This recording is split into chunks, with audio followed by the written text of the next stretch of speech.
What's up guys? Today we're going to be showing you how to install our SuperATV Grille and light bar on this RZR Pro XP. So let's get right to it. So the first thing we're going to do is go ahead and remove our dash. It makes it a lot easier to get your wiring ran through, get everything tied up nicely. So you'll come up front here and remove your 2 bolts out of the hood. You've got bolts over your bolts loose.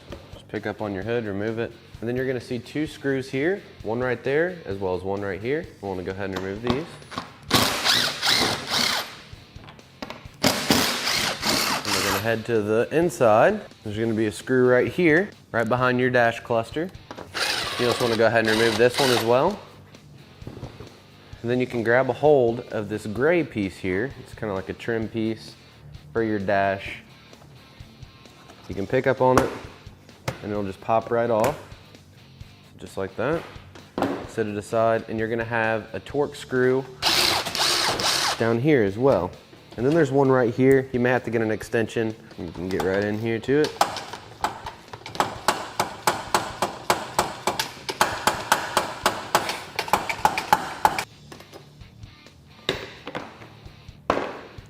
And we'll come right here to this piece.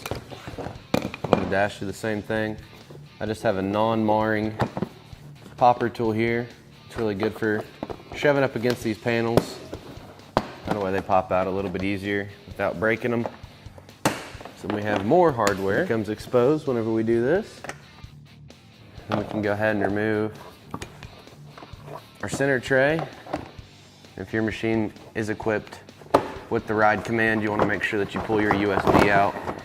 Ours is not. Just go ahead and grab a hold of this piece here. Pop open your glove box. Sometimes you can just peel these panels off. Sometimes you gotta use a tool just to kind of get in there to pop those clips. Just like that. See, after you got that tool in there, they came right off, no problem. Let's continue removing hardware. Again, you don't have to remove these lower ones. It's not actually holding the upper portion of the dash on. Then we'll just go right here and remove this push pin. This is holding the plastic down to the machine. It's just going to help us move it around a little bit with it being removed. That way it's easier to get the dash out of it. See, now we can kind of move everything around just a little bit more, which helps out tremendously. Get our dash picked up.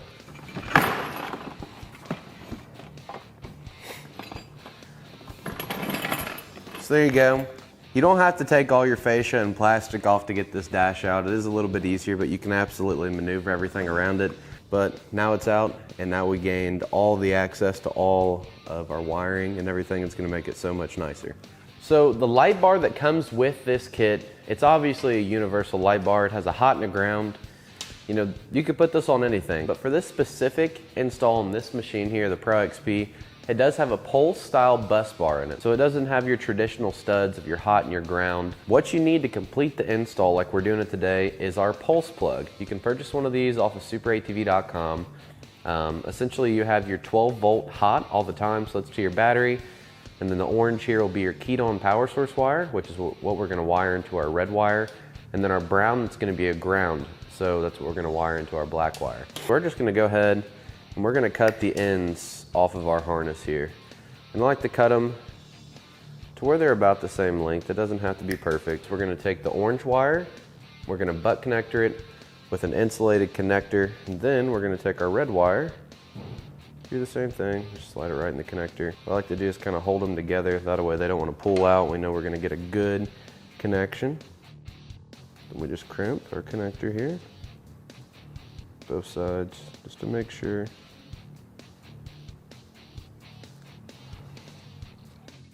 And I always like to pull on them. And those are good, that's a solid connection there. So then we're gonna take our ground wire. So black, we're gonna hook it to the brown. Same process.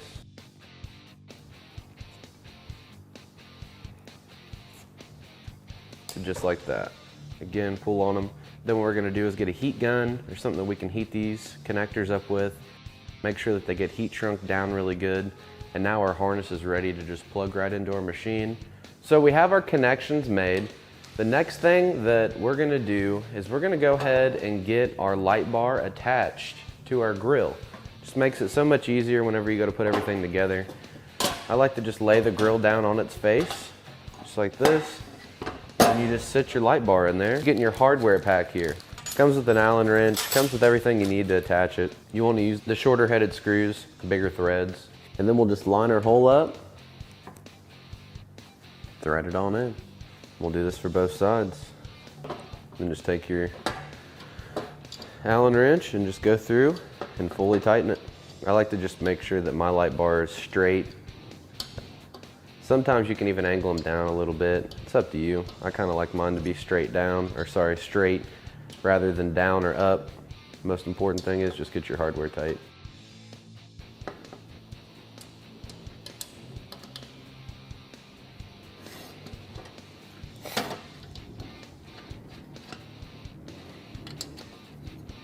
Now this grill's ready to be installed. So we'll just roll over here to the machine and we'll just push down on these two tabs and just slide our grill right out. These are the two tabs here. Then we'll just grab our new grill with the light bar in it. Slide it in. And just because it's gonna be easier to feed our harness around and stuff, we're just gonna kind of let it sit here. But then all we gotta do to install it is just push it in and it latches. Nothing to it on that part. So now we're gonna start running our wiring. We're gonna try to keep all of the extra wiring that we have underneath the dash. If you wanted to, you absolutely could cut down your wiring, but that's totally up to you. So let's start running some wiring here. So now we're gonna find our hole in our firewall. We already have some harnesses ran through it. We're just gonna run ours right through it, right next to that wiring.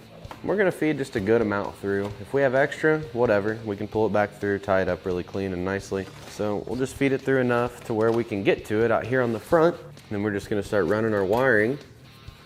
You know, we're gonna try to follow the rest of the harnesses. That way we can run our wiring right up to where the light bar is to make our connection. Make it nice and clean. So I'll probably run it right through here, and then we'll dip back over through here. And then right here is where we're gonna make our connection. So you just kinda gotta feed your wiring through. It's kinda hard for you guys to see what we're doing, but I can kinda pull this out and show you real quick. We just ran our harness right up through here, and that way whenever we put our light bar in, we can make an easy connection. Or we could even go ahead and make the connection now just to show you. It just goes like that. Just make sure it made a good connection there. And then what we can do just to make it easier on ourselves as we're going and installing this grill, we can go ahead and kind of pull our connection down and get it nice and clean looking up here. Make sure that we're in the channels, and we are. I have to kind of pick up a little bit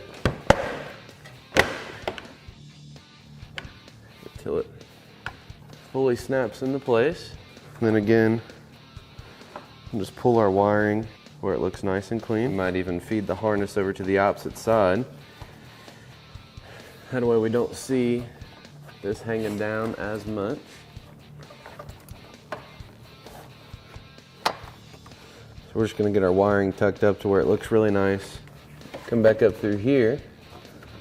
And I'm gonna tuck all my wiring the nicest we possibly can. You know, as long as it doesn't get hung up in the fan, it's totally fine. I'm routing mine right alongside the radiator and heat exchanger, intercooler. We're just gonna run it right along with the harness that's already running out. So that way when you look up in here, you don't even see the light bar harness running to the front. Now we got a couple more connections to make. This plug right here is gonna go in place of one of these dummy plugs.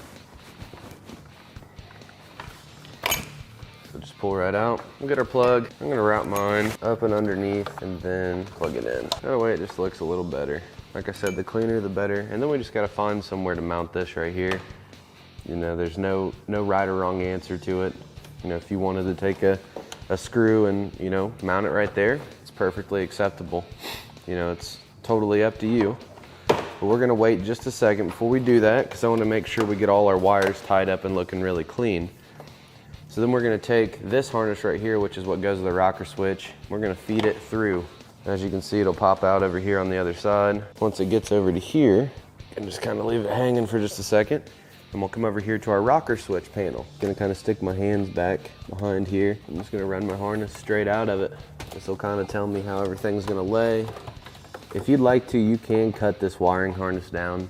You just need to make sure that you make good connections. Today we're not gonna cut it down just because we know not everybody's gonna wanna do that. But what we are gonna do is show you how you can tuck your wires, make them look really clean. So what I like to do is just kind of make loops with them. Just loop them up like this. And we'd zip tie this bundle together.